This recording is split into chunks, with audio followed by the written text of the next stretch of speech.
ਦਰਸ਼ਕੋ break ਤੋਂ ਬਾਅਦ ਤੁਹਾਡਾ ਸਵਾਗਤ ਹੈ ਜੀ। ਡਾਕਟਰ ਸਾਹਿਬ ਐਂਡ ਵਾਲੇ ਸੈਕਸ਼ਨ ਵਿੱਚ ਸਾਡੇ ਦਰਸ਼ਕਾਂ ਨੂੰ ਦੱਸੋ ਅੱਜ ਦੇ ਦਿਨ ਦੀ ਸਿੱਖ ਹਿਸਟਰੀ ਐਂਡ ਵਰਲਡ ਹਿਸਟਰੀ ਵਿੱਚ ਕੀ ਅਹਿਮੀਅਤ ਹੈ।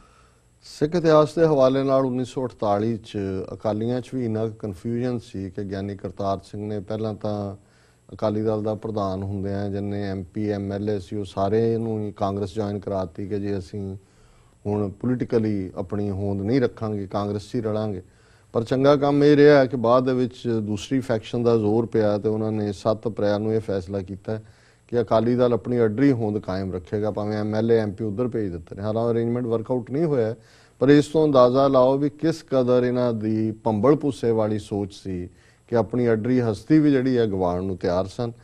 1986 ਦੇ ਵਿੱਚ ਰੋਬੈਰੋ ਜਿਹੜਾ ਕਿ ਹੁਣ ਬੜਾ ਚੀਕਾਂ ਮਾਰਦਾ ਹੈ ਕਿ ਜਿਵੇਂ ਆਜਰਮੀ ਬਣ ਗਿਆ ਆਪਣੇ ਦੇਸ਼ 'ਚ, ਇਹਨੂੰ ਕਿਉਂਕਿ ਬਰਨਾਲਾ ਸਰਕਾਰ ਲੈ ਕੇ ਆਈ ਸੀ ਰਾਜੀਵ ਗਾਂਧੀ ਦੇ ਸਪੈਸ਼ਲ ਆਰਡਰਸ ਥੱਲੇ, ਔਰ ਉਦੋਂ ਇਹਨੇ ਅੱਜ ਦੇ ਦਿਨ ਐਲਾਨ ਕੀਤਾ ਕਿ ਜੇ ਦਰਬਾਰ ਸਾਹਿਬ 'ਚ ਵੀ ਪੰਜਾਬ ਪੁਲਿਸ ਨੂੰ ਜਾਣਾ ਪਿਆ ਤੇ ਅਸੀਂ ਬਿਲਕੁਲ ਨਹੀਂ ਹਿਚਕਿਚਾਵਾਂਗੇ। ਸੋ ਇਹਨਾਂ ਉਹਨੂੰ ਖੁੱਲ੍ਹ ਦਿੱਤੀ ਹੋਈ ਸੀ ਵੀ ਜੋ ਮਰਜ਼ੀ ਕਰੇ। ਜਿੱਦਣ ਉਹ ਆਇਆ ਉਦੋਂ ਹੀ 15 ਸਿੱਖ ਜਿਹੜੇ ਨੇ ਝੂਠੇ ਪੁਲਿਸ ਮੁਕਾਬਲੇ 'ਚ ਮਾਰ ਦਿੱਤੇ ਸੀ। ਔਰ ਇਹ ਉਹਦਾ 7 ਅਪ੍ਰੈਲ ਦੀ ਸਟੇਟਮੈਂਟ ਸੀ। 29 ਅਪ੍ਰੈਲ 1986 ਨੂੰ ਜਦੋਂ ਖਾਲਿਸਤਾਨ ਦਾ ਐਲਾਨਨਾਮਾ ਹੋਇਆ ਔਰ 30 ਅਪ੍ਰੈਲ ਨੂੰ ਫਿਰ ਦਿੱਲੀ ਦੇ ਕਮਾਂਡੋ ਔਰ ਪੰਜਾਬ ਪੁਲਿਸ ਉਹਨਾਂ ਨੇ ਅੰਦਰ ਜਾ ਕੇ ਸਿੱਖਾਂ ਨੂੰ ਸ਼ਹੀਦ ਵੀ ਕੀਤਾ ਔਰ ਹਰਮੰਦਰ ਸਾਹਿਬ ਦਾ ਅਪਮਾਨ ਕੀਤਾ। 2009 ਦੇ ਵਿੱਚ ਅੱਜ ਦੇ ਦਿਨ ਜਰਨੈਲ ਸਿੰਘ ਪੱਤਰਕਾਰ ਨੇ ਚਿਦੰਬਰਮ ਤੋਂ ਜਦੋਂ ਜਗਦੀਸ਼ ਟਾਈਟਲ ਬਾਰੇ ਸਵਾਲ ਪੁੱਛਿਆ ਤੇ ਉਹਨੇ ਆਨਾਕਾਨੀ ਕੀਤੀ ਤੇ ਉਹਨੇ ਆਪਣੀ ਜੁੱਤੀ ਉਹਦੇ ਵੱਲ ਸੁੱਟੀ, ਜਿਹੜਾ ਮੈਂ ਸਮਝਦਾ ਵੀ ਇੱਕ ਰੈਵੋਲੂਸ਼ਨਰੀ ਕੰਮ ਸੀ। ਔਰ ਅੱਜ ਜਰਨੈਲ ਸਿੰਘ ਦਿੱਲੀ ਦੇ ਵਿੱਚ MLA ਵੀ ਨੇ ਔਰ ਪਾਰਲੀਮੈਂਟਰੀ ਸੈਕਟਰੀ ਨੇ ਆਮ ਆਦਮੀ ਪਾਰਟੀ 'ਚ। 2014 ਚ ਬ੍ਰਿਟਨ ਨੇ ਸਿੱਖਾਂ ਨੂੰ ਕੰਸਟਰਕਸ਼ਨ ਸਾਈਟਸ ਦੇ ਉੱਤੇ ਦਸਤਾਰ ਸਜਾ ਕੇ ਬਿਨਾਂ ਹੈਲਮਟ ਤੋਂ, ਯਾਨੀ ਹੈਲਮਟ ਦੀ ਰਿਕੁਆਇਰਮੈਂਟ ਖਤਮ ਕੀਤੀ, ਕਿਉਂਕਿ ਮਾਰਗਰੇਟ ਥੈਚਰ ਦੀ ਕਰਤੂਤ ਜਦੋਂ ਦੀ ਸਾਹਮਣੇ ਆਈ ਹੈ ਹੁਣ, ਕਿਉਂਕਿ ਕੰਜ਼ਰਵੇਟਿਵ ਗਵਰਨਮੈਂਟ ਹੈ ਤੇ ਉਹ ਬੈਂਡ ਬੈਕਵਰਡ ਕਰ ਰਹੇ ਨੇ ਸਿੱਖਾਂ ਨੂੰ ਪਲੀਜ਼ ਕਰਨ ਲਈ। ਬਾਕੀ ਹੁਣ ਆਉਣ ਵਾਲੀਆਂ ਚੋਣਾਂ 'ਚ ਪਤਾ ਲੱਗੇਗਾ ਕਿ ਸਿੱਖ ਫੈਕਟਰ ਉੱਥੇ ਕੀ ਰੋਲ ਅਦਾ ਕਰਦਾ। ਪਰ ਇਹ ਕੰਸੈਸ਼ਨ ਜਿਹੜਾ ਉਹ ਸਿੱਖਾਂ ਨੂੰ ਪਲੀਜ਼ ਕਰਨ ਦੇ ਲਈ ਦਿੱਤਾ ਤਾਂ ਕਿ ਇਹਨਾਂ ਦੀ ਕਰਤੂਤ ਨੂੰ ਸਿੱਖ ਭੁੱਲ ਜਾਣ। ਵਰਲਡ ਹਿਸਟਰੀ ਦੇ ਹਵਾਲੇ ਨਾਲ 1827 ਦੇ ਵਿੱਚ ਇੰਗਲਿਸ਼ ਕੈਮਿਸਟ ਜੌਨ ਵਾਕਰ ਨੇ ਪਹਿਲੀ ਵਾਰ ਵੁਡਨ ਮੈਚਿਸ, ਅੱਜ ਸਾਨੂੰ ਲੱਗਦਾ ਵੀ ਮਾਚਸ ਹੈ ਲੱਕੜ ਦੀ ਤੀਲੀ ਤੇ ਲੱਗਾ ਫਾਸਫੋਰਸ ਜਿੱਥੇ ਮਰਜੀ, ਪਰ ਇਹ ਕਿਵੇਂ ਇਹਨਾਂ ਦੀ ਡਿਵੈਲਪ ਹੋਈਆਂ ਚੀਜ਼ਾਂ ਕਿਸੇ ਨੇ ਸੋਚਿਆ, ਉਹਨੇ ਫਿਰ ਉਹ ਪੇਟੈਂਟ ਉਸ ਦਾ ਲਿਆ। ਸੋ 1827 ਚ ਕੈਮਿਸਟ ਸੀ ਜੌਨ ਵਾਕਰ ਜਿਹਨੇ ਵੁਡਨ ਮੈਚਿਸ ਦਾ ਲਿਆ, ਉਹਨੂੰ ਇਨਵੈਂਟ ਕੀਤਾ।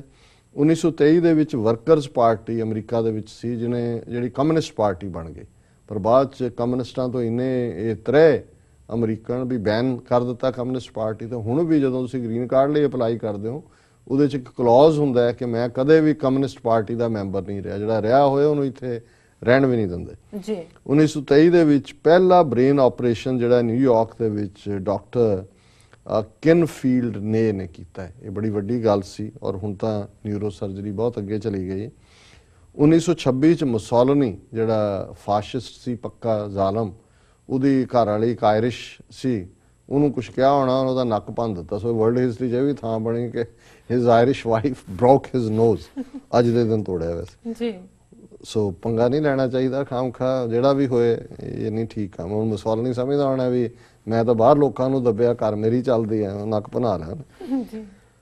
1933 ਦੇ ਵਿੱਚ ਅਮਰੀਕਾ ਦੇ ਵਿੱਚ ਸ਼ਰਾਬਬੰਦੀ ਦਾ ਕਾਨੂੰਨ ਖਤਮ ਹੋਇਆ। ਪਹਿਲਾਂ ਅਮਰੀਕਾ 'ਚ ਪ੍ਰੋਹਿਬਿਸ਼ਨ ਸੀ ਕਈ ਸਟੇਟਾਂ 'ਚ ਕਿ ਜੀ ਸ਼ਰਾਬ ਵਿਕ ਨਹੀਂ ਸਕਦੀ। ਨਤੀਜਾ ਇਹ ਹੋਇਆ ਕਿ ਬੜਾ ਵੱਡਾ ਅੱਜ ਵੀ ਜਦੋਂ ਤੁਸੀਂ ਮਾਫੀਆ ਜਿਹੜਾ ਖੜਾ ਹੋਇਆ ਨਿਊਯਾਰਕ ਦੇ ਵਿੱਚ, ਸ਼ਿਕਾਗੋ ਦੇ ਵਿੱਚ, ਉਹ ਫਿਰ ਸ਼ਰਾਬ ਸਪਲਾਈ ਕਰਦੇ ਸੀ ਅੰਡਰਗਰਾਊਂਡ, ਪੱਬਾਂ 'ਚ ਜਾਂਦੀ ਸੀ, ਦੂਜੀਆਂ ਥਾਵਾਂ ਤੇ ਇਹ ਪਾਬੰਦੀ ਲੱਗੀ।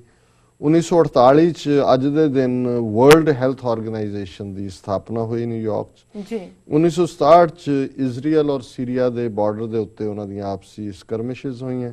1980 ਚ ਜਦੋਂ ਕਿ ਈਰਾਨ ਦੇ ਵਿੱਚ ਰੈਵੋਲੂਸ਼ਨ ਆਇਆ, ਖਮੀਨੀ ਉਹਨਾਂ ਨੇ ਅਮਰੀਕਨ ਐਮਬੈਸੀ ਦੇ ਸਾਰੇ ਜਿਹੜੇ ਨੇ ਕੈਦੀ ਕਰ ਲਏ ਤੇ ਜਿਮੀ ਕਾਰਟਰ ਅਮਰੀਕਨ ਪ੍ਰੈਜ਼ੀਡੈਂਟ ਸੀ, ਉਹਨੇ ਡਿਪਲੋਮੈਟਿਕ ਰਿਲੇਸ਼ਨਸ ਈਰਾਨ ਨਾਲੋਂ ਤੋੜ ਲਏ।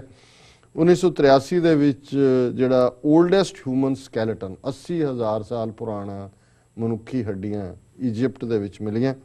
1988 ਦੇ ਵਿੱਚ ਰਸ਼ੀਆ ਨੇ ਅਫਗਾਨਿਸਤਾਨ ਚੋਂ ਫੌਜਾਂ ਵਾਪਸ ਕੱਢਣ ਦਾ ਐਲਾਨ ਕੀਤਾ ਮਿਖਾਇਲ ਗੋਰਬਾਚੋਫ ਨੇ।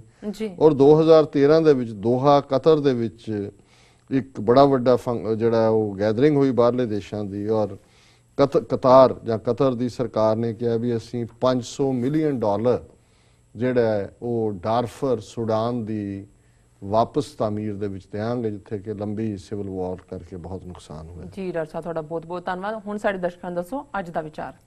ਸਵਾਲ ਖਾ ਗਏ ਹੋ? ਜੀ ਟਾਈਮ ਬਹੁਤ ਘੱਟ ਕੀ ਹੈ ਗੱਲ ਡਾਕਟਰ ਸਾਹਿਬ। ਸਵੇਰੇ ਖਾ ਕੇ ਨਹੀਂ ਆਏ ਕੁਛ? ਨਹੀਂ ਡਾਕਟਰ ਸਾਹਿਬ ਸਵਾਲ ਖਾ ਲਿਆ ਰੱਜ ਗਏ।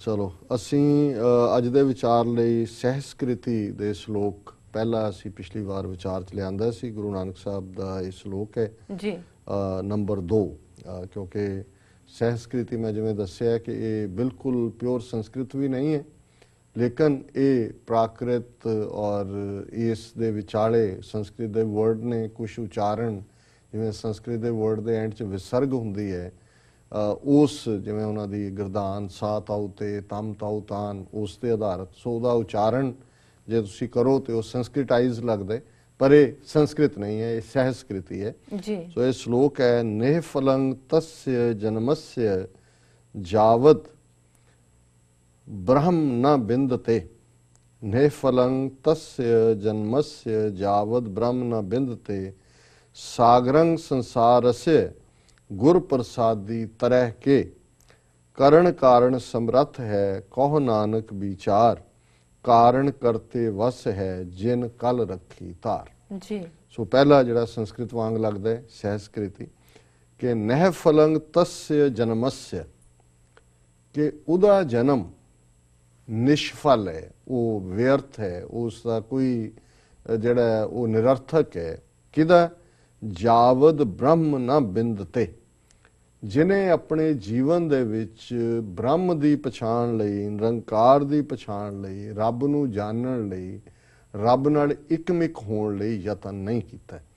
सो जिहड़ा रब नूं जानण दे लई जिहदे अंदर वैराग दी कांग नहीं है, रब दा प्यार नहीं उपजदा, रब नूं जिसने अपना आपा समर्पित इस जीवन दे विच नहीं कीता, नह फलंग तस्य जन्मस्य, जी उस दा जिहड़ा ये जन्म है वो निफल है।